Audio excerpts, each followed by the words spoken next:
NBC News exclusive reporting on the Senate Intelligence Committee, their investigation into Russian election interference and what they have and have not uncovered. NBC's Ken Dilanian has just jumped in front of a camera to join me with his new reporting.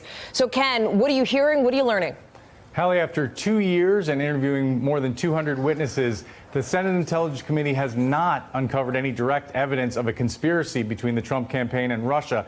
That's according to sources on both the Republican and the Democratic side of the aisle, Hallie. And careful viewers and readers will note that Senator Richard Burr, the chairman of the Intelligence Committee who leads this probe, essentially said that in an interview with another network last week. But what I've been doing since then is checking with my sources on the Democratic side to understand the full context of his remarks, because that was essentially a partisan comment from one side. But this is a bipartisan investigation, and what I found is that the Democrats don't dispute that characterization. The disagreement comes, though, over that pattern of context that we've all seen and heard about over the last 2 years. More than 100 contacts between Trump campaign officials and Russians.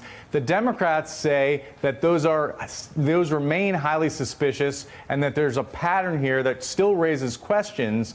But the Republicans say that we just don't know in the end what those were. And Richard Burr said publicly, look, the motives for those are unclear, and we may end up with a report that says you decide, American public, whether there was collusion. Another important fact here, Hallie, is that they are nearing the end of this investigation, we are told, but that once they interview their final witness, it will take another 6 to 7 months to prepare a report. So the American public may not see the fruits of this for some time, Hallie. So you just got to, I have a couple of questions for you, Ken, and you just answered one of them, which was a timeline on when we all, the American public, might actually get a sense to see this. And it sounds like it might not be until much closer to the end of the year. That's right, because they are nearing the end of their fact-gathering process. Richard Burr said that publicly. My sources are confirming there aren't that many witnesses left to interview for Senate investigators.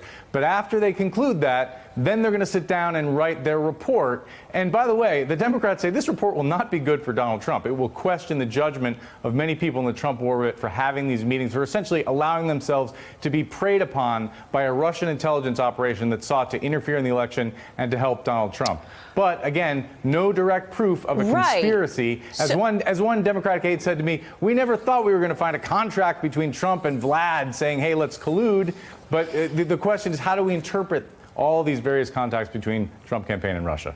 Not to put too fine a point on it, but I want to make sure I'm understanding this, because you are sharing this with me and with all of us at the same time here, and then I'll get Nancy and Shauna to react to this. But if and when the president, as he may inevitably do, point to this reporting, point to these conclusions and say, look, the Senate Intelligence Committee found that I am not guilty of conspiracy, he would be correct in saying that? Well, except the use of the term not guilty is not really appropriate, because they're not a court of law. And Robert Mueller still has yet to weigh in, right? And that's a big question, because Robert Mueller knows things that the Senate investigators do not have access to. That said, Trump will claim vindication through this, and he will be partially right, because Senate investigators have access to highly classified intelligence. So, for example, if there was an intercept between some Russian intelligence officers suggesting that they were conspiring with the Trump campaign, they would see that. That has not emerged. So that evidence, it does not exist, and Trump will claim vindication. But Trump has set the bar so high. Essentially, if he's not convicted in a court of law of conspiring, in his mind, he's innocent. That's not how many senators of both parties see it, Hallie. Thank you for checking out our YouTube channel. Why don't you subscribe? It's really easy. Just click on that button down there. And for more news from MSNBC, click on any of these videos here for the latest interviews and highlights. You can get more videos from MSNBC with our newsletters. Head over to msnbc.com/newsletters to sign up.